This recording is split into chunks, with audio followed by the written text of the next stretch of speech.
ভারতের মধ্যে রয়েছে দুটি রাজ্য, পশ্চিমবঙ্গ আর ঝাড়খণ্ড। এই পশ্চিমবঙ্গ আর ঝাড়খণ্ড দুটো রাজ্যের ওপর দিয়ে চলে গিয়েছে একটি নদী, তার নাম হচ্ছে দামোদর নদী। এই দামোদর নদীকে, নদীর জলকে কাজে লাগিয়ে নানানভাবে আমরা উপকৃত হই।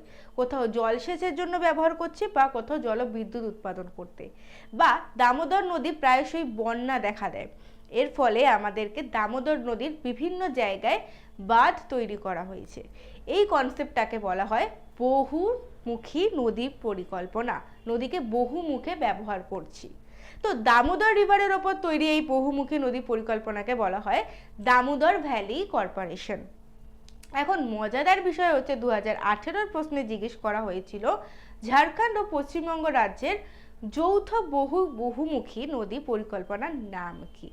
নামটা তো তোমাদের অবভিয়াসলি বললাম, নাম কি? দামোদর ভ্যালি কর্পোরেশন, বা শর্টে আমরা বলতে পারি ডিভিসি।